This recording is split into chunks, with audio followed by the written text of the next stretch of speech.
நாம் ஈமானின் 4வது தூணை பற்றி பேசுவோம், அதாவது இறை தூதர்களை பற்றி.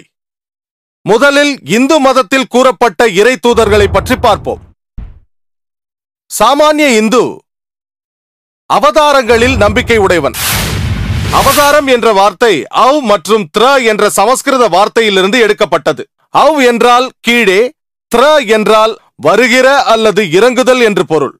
ஆக்ஸ்போர்ட் அகராதியின்படி இந்து மத வேதத்தை பொறுத்தவரை அவதாரம் என்றால் கடவுள் மனித உருவம் எடுத்து வானத்திலிருந்து பூமிக்கு இறங்கி வருவது என்று பொருள். சாமானிய இந்து அவதாரம் என்றால் எல்லாம் வல்ல இறைவன் மனித உருவம் எடுத்து இந்த பூமிக்கு வருவது என்று நம்புகிறான்.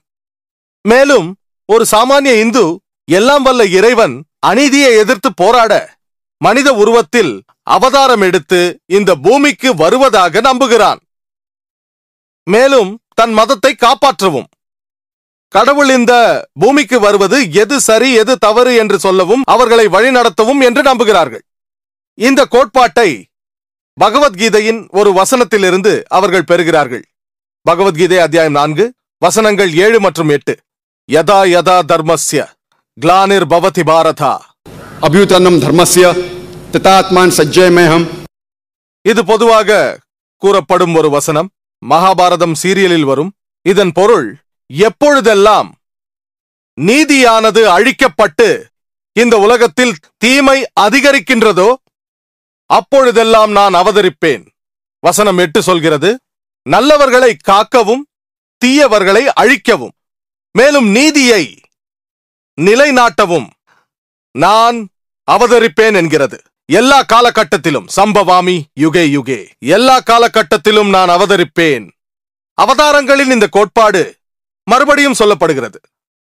பகவத புராணம் காண்டம் 9 அத்தியாயம் 24 ஸ்லோகம் 56. அது சொல்கிறது, எப்பொழுதெல்லாம் அநீதி என்பது தலை தூக்குகிறதோ பாவங்கள் அதிகரிக்கின்றதோ அப்பொழுதெல்லாம் நான் அவதரிப்பேன். எல்லாம் வல்ல இறைவன் அவதாரம் எடுக்கிறார். கடவுள் மனிதனாக உருவெடுக்கும் அவதாரம் என்ற இந்த கோட்பாடு பொதுவாக இந்துக்களால் ஏற்றுக்கொள்ளப்படுகிற ஒன்று. வேதங்களில் எங்குமே இதை குறித்து காணப்படவில்லை. இந்து மத புனித நூல்களிலேயே மிக புனிதமான வேதங்களில் அவதாரங்களை குறித்து எதுவுமே குறிப்பிடப்படவில்லை. மேலும் இந்து அறிஞர்கள் சொல்கிறார்கள், பல இந்து அறிஞர்கள், முழுமையான வேதாந்திகள், வேதங்களை நம்புபவர்கள், அவர்கள் சொல்கிறார்கள் சமஸ்கிருத வார்த்தையான அவதார் கடவுளின் ஒரு நிலை என்று. இந்த வார்த்தை கடவுளை குறிக்காது என்றும் சொல்கிறார்கள். கடவுள் ஒரு மனிதனை அனுப்புகிறார் என்று வேண்டுமானால் பொருளாகலாம். இந்த அறிஞர்கள் சொல்கிறார்கள், கடவுள் இந்த உலகத்திற்கு மனிதனை அனுப்புவதை குறித்து ஆட்சேபனை இல்லை என்கிறார்கள். நீங்கள் வேதங்களை படித்தால் நிறைய ரிஷிகளை குறித்து குறிப்பிடப்பட்டுள்ளது. மனிதர்களை வழிநடத்த எல்லாம் வல்ல இறைவனால் அனுப்பப்பட்டவர்கள். இறை தூதுவர்களை பற்றி இஸ்லாத்தின் கோட்பாட்டை நாம் பார்ப்போம். திருக்குரானில் அல்லாஹ் சொல்கிறான், சூரா ஃபாத்திரில் அத்தியாயம் 35 வசனம் 24, அச்சமூட்டி எச்சரிக்கும் தூதுவர் தங்களிடையே இல்லாமல் ஒரு சமுதாயமோ ஒரு நாடோ இந்த உலகத்தில் இருந்ததில்லை என்கிறது. சூரா ராதில் அல்லாஹ் சொல்கிறான், அத்தியாயம் 13 வசனம் 7, எல்லா நாடுகளுக்கும் எச்சரிக்கை ஊட்டும் தூதுவர்களை நாம் அனுப்பியிருக்கிறோம். பல இறை தூதர்கள் பூமிக்கு அனுப்பப்பட்டிருக்கிறார்கள்.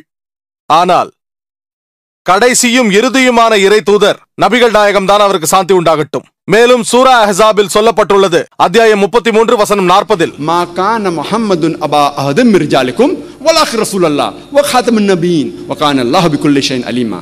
நபிகள் நாயகம் அவருக்கு சாந்தி உண்டாகட்டும், அவர் உங்கள் யாருக்கும் தந்தை இல்லை, ஆனால் அல்லாஹ் சுப்ஹானஹு வ தஆலாவின் இறை தூதர் ஆவார். அவர்தான் கடைசி இறை தூதர். அல்லாஹ் மிக்க அறிந்தவன், ஞானம் மிக்கவன். நபிகள் நாயகம் அவருக்கு சாந்தி உண்டாகட்டும் கடைசி இறை தூதராக இருந்ததால் குறிப்பிட்ட மக்களுக்காக அனுப்பப்பட்ட மற்ற இறை தூதர்களுக்கு மாறாக, ஒரு காலகட்டத்திற்காக மட்டுமே அனுப்பப்பட்ட இறை தூதர்களுக்கு மாறாக நபிகள் நாயகம் கடைசி இறை தூதராக இருந்த காரணத்தினால் முஸ்லிம்களுக்காகவோ அரேபியர்களுக்காகவோ மட்டுமல்லாமல் திருக்குரானில் சொல்லியிருப்பது போல சூரா அல் அன்பியா அத்தியாயம் 21 வசனம் 107, வமா அர்சல்னாகா இல்லா ரஹ்மத்தல் லில் ஆலமீன், நாம் உம்மை இந்த உலகத்திற்கு அருட்கொடையாக அன்றி அனுப்பவில்லை என்று அல்லாஹ் சொல்கிறான்.